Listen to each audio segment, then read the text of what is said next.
en el vasto lienzo del universo, un planeta singular destaca como un oasis de la vida, la Tierra, nuestro hogar. Este es un testimonio deslumbrante de la capacidad del cosmos para albergar la vida en su más inesperada complejidad. Desde sus inicios humildes hace aproximadamente 4.000 millones de años hasta los ecosistemas vibrantes que vemos hoy en día, cada paso en esta evolución ha sido casi una gran historia de adaptación, cooperación y supervivencia. Los seres vivos, desde los microorganismos que transformaron en el pasado nuestra atmósfera inicial, hasta los grandes mamíferos, aves y peces que pueblan los rincones más remotos de este planeta, han moldeado no solo la faz de la Tierra, sino también su clima, su composición química, su paisaje. ¿Cómo podemos entender mejor nuestro entorno si solo tenemos unos escasos 200.000 años comparados con los 4.000 millones de este planeta? En los inicios de la historia natural y la biología como ciencia, la diversidad de formas de vida en la Tierra intrigaba a los investigadores que buscaban comprender y organizar este vasto mundo biológico. Fue así que la taxonomía emergió como forma de organizar cada ser para facilitar el estudio de los mismos.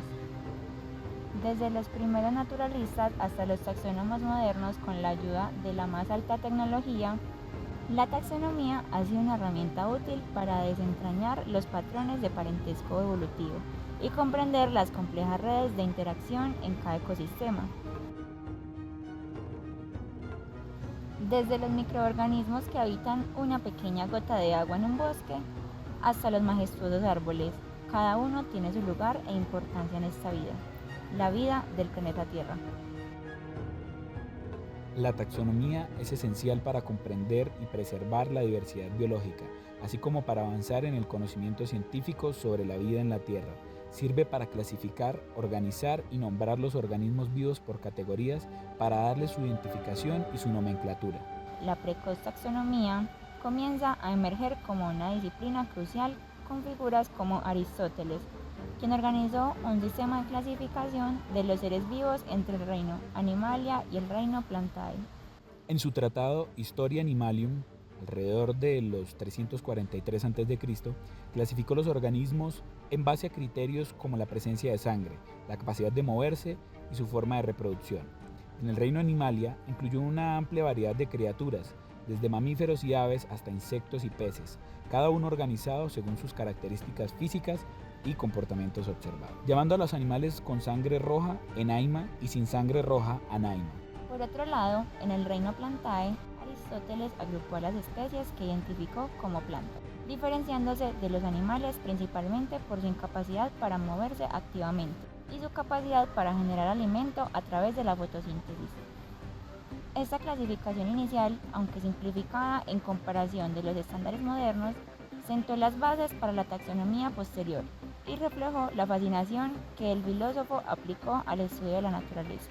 Siglos después de Aristóteles, Carl von Linné, en su obra Systema Naturae, propuso un método sistemático para nombrar y clasificar a los seres vivos, asignándoles un nombre binomial compuesto por un género y una especie.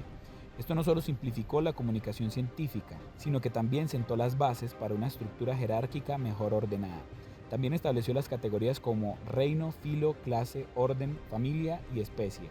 Cada una de estas categorías refleja un nivel diferente de parentesco evolutivo, permitiendo a los científicos agrupar y estudiar mejor los organismos. Con la ayuda de los múltiples avances tecnológicos entre el siglo XVI y XIX por personajes como Anton von Leeuwenhoek y Zacharias Janssen, el naturalista Ernst Haeckel en el siglo XIX introdujo el concepto de un nuevo reino en su obra Morfología General de los Organismos en 1886, el reino protista. Haeckel, impresionado por la diversidad de microorganismos que observó bajo el microscopio, propuso este reino para agrupar organismos unicelulares y pluricelulares que no encajaban claramente en otros reinos. Con esto, Haeckel abrió una ventana fascinante hacia la complejidad y variedad de la vida microscópica en nuestro planeta.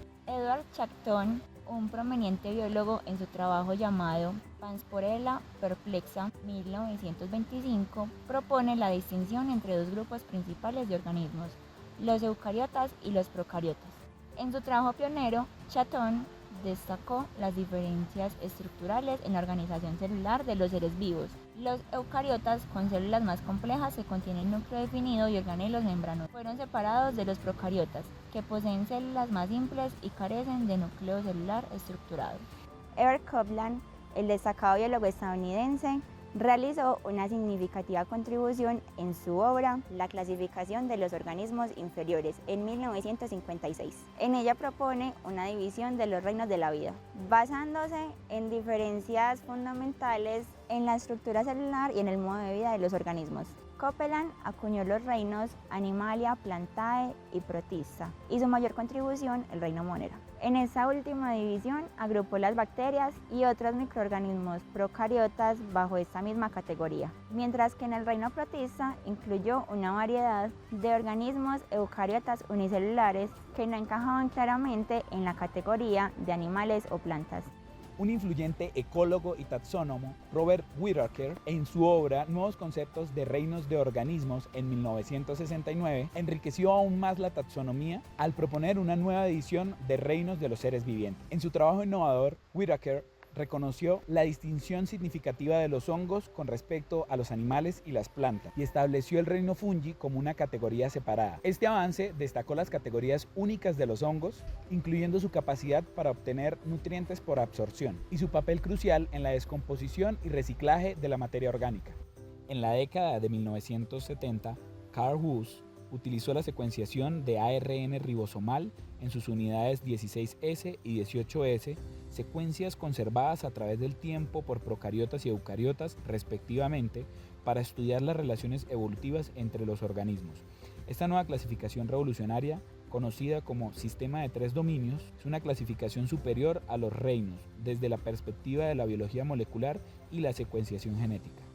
En 1998, Lynn Margulis y Carlen Suárez realizaron un cambio radical en el sistema de los 5 reinos. Concluyeron que no habían 3 dominios distintos, sino 2 superreinos principales: procariota, donde están las bacterias, y eucariota. Dentro del superreino eucariota, Margulis y Suárez propusieron 4 reinos principales: Animalia, que abarca los animales multicelulares con capacidad de movimiento y consumo heterótrofo; Plantae, compuesto por organismos fotosintéticos que producen su propio alimento; Fungi, que agrupa los organismos eucariotas heterótrofos que obtienen nutrientes por absorción y desempeñan un papel crucial en la descomposición y ciclos ecológicos; el reino protista, que incluye organismos eucariotas unicelulares y multicelulares que no se clasifican claramente en los otros reinos.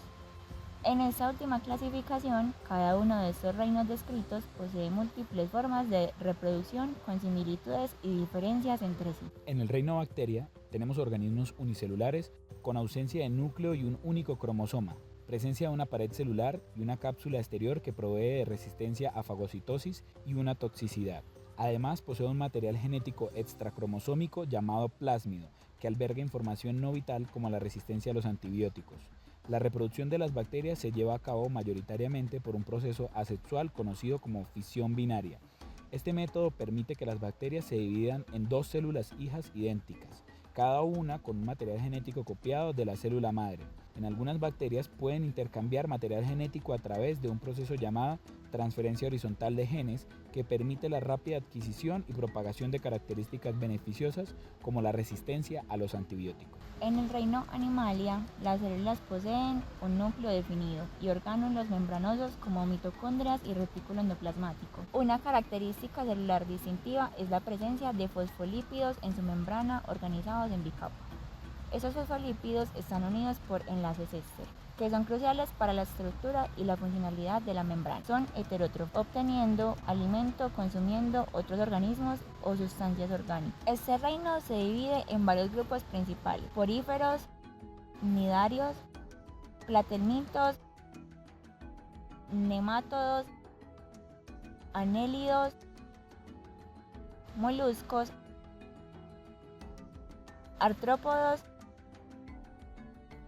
equinodermos y cordados. Estas categorías abarcan desde organismos marinos fijos hasta vertebrados complejos. Su reproducción se manifiesta en una amplia variedad de estrategias adaptativas, La reproducción sexual es prevalente y se caracteriza por la fusión de células sexuales masculinas y femeninas para formar un cigoto diploide.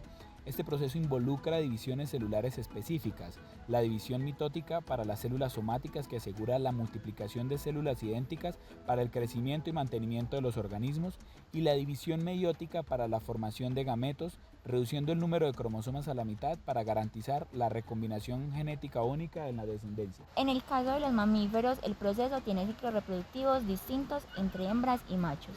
En las hembras se destaca el ciclo estral, donde el sistema endocrino regula la liberación de hormonas como estrógeno y progesterona. Estas hormonas desencadenan cambios cíclicos en el útero y los ovarios, preparando el cuerpo para la fecundación y gestación. Dependiendo de la especie, este ciclo puede ocurrir varias veces al año, denominado poliestro, o una vez al año, denominado monoestro. Por otro lado, en los machos, la reproducción está influenciada por la producción de testosterona, que regula la producción de espermatozoides y el comportamiento reproductivo. Esta diversidad incluye el hermafroditismo, donde un organismo puede producir ambos tipos de gametos y fecundarlos solos, hasta sistemas de apareamiento complejos que aseguran la variabilidad genética. Se observan diferentes estrategias de reproducción según el tipo de desarrollo del embrión. El oviparismo, donde los huevos se desarrollan y eclosionan fuera del cuerpo de la madre. El viviparismo, donde los embriones se desarrollan dentro del cuerpo materno y nacen vivos. Y el ovoviviparismo, donde los huevos se incuban dentro del cuerpo materno y los jóvenes nacen cuando están completamente desarrollados o eclosionan inmediatamente, son expulsados del cuerpo de la madre. Por otro lado, la reproducción asexual es menos común, pero notable en especies como algunos invertebrados y reptiles. Estos se reproducen mediante partenogénesis, un proceso en el cual se desarrollan individuos completos en huevos no fertilizados. Además, algunas especies, como los cnidarios, realizan un proceso llamado gemación, donde un organismo se forma como una protuberancia o yema de su cuerpo parental, para posteriormente separarse del mismo. Esta es una estrategia eficaz para la expansión rápida de la población y sucede cuando las condiciones son favorables. En el reino Plantae, las células también poseen un núcleo definido, pero se diferencian de los animales por la presencia de una pared celular compuesta principalmente de celulosa que proporciona soporte y protección. Tienen organelos especializados como los plastos. Ejemplo de estos son los cloroplastos, organelos que contienen clorofila, pigmento esencial para la fotosíntesis, proceso metabólico que le permite producir su propio alimento utilizando la energía solar, agua y dióxido de carbono. Las plantas pueden presentar reproducción sexual y asexual. Asexualmente mediante fragmentación, esporulación y propagación vegetativa, llamados esquejes, estolones, rizomas, entre otros, donde partes de la planta madre generan nuevos individuos genéticamente idénticos. En la reproducción sexual, las plantas producen gametos haploides mediante meiosis, que se fertilizan para formar un cigoto diploide llamado esporofito. La principal división en este reino es la vascularización, plantas no vasculares o briófitas y plantas vasculares o traqueofitas. En las briófitas encontramos los antoceros, que se distinguen por sus esporofitos con forma de cuernos, las hepáticas con estructuras aplanadas y ramificadas y los musgos con estructuras densas y esponjosas que retienen la humedad. Estas plantas no vasculares carecen de vasos conductores de agua y nutrientes. La ausencia de la lignina no les permite desarrollar un verdadero tallo, lo que limita su tamaño y estructura. Sus pseudorraíces, llamados rizoides, les proporcionan anclaje. Estas plantas predominantemente desarrollan gametofitos de carácter haploide que dependen de un traslado por medio del agua o aire. Por otro lado, las traqueofitas son plantas vasculares que han evolucionado con tejidos conductores llamados xilema y floema. El xilema transporta agua y minerales desde las raíces hasta el resto de la planta, llamada savia brut, mientras que el floema transporta los productos de la fotosíntesis a través de la planta, llamada savia elaborada. Esta adaptación les ha permitido desarrollar tallos más fuertes y alcanzar alturas significativas gracias a la presencia de la lignina. Las traqueofitas se dividen en plantas con y sin semillas. En las plantas sin semillas tenemos los helechos, licopodios y las colas de caballo.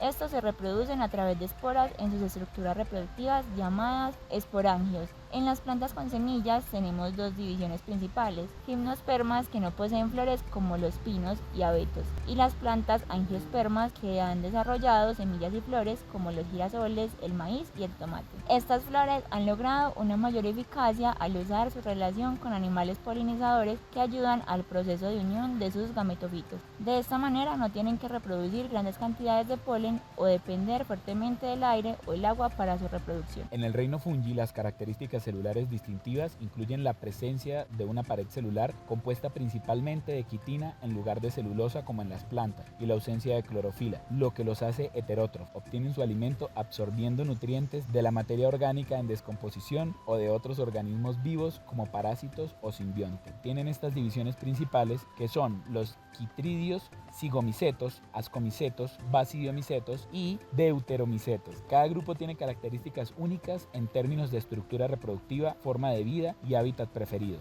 Los hongos filamentosos, conocidos como mohos, desarrollan estructuras llamadas hifas que se agrupan para formar micelios, el cuerpo vegetativo del hongo a simple vista. Las hifas pueden ser septadas, son las divisiones entre células. También presentan células multinucleadas o cenocíticas, estas sin divisiones internas. Desde el micelio se forman esporas asexuales como los conidios, que son dispersadas para colonizar nuevos hábitats. Algunos hongos también se reproducen sexualmente a través de la fusión de gametos o hifas especializadas llamadas gametangios. Las esporas sexuales, como las basidiosporas en la división de basidomiceto, presentan setas. Estas son cuerpos fructíferos visibles temporales para la dispersión de esporas.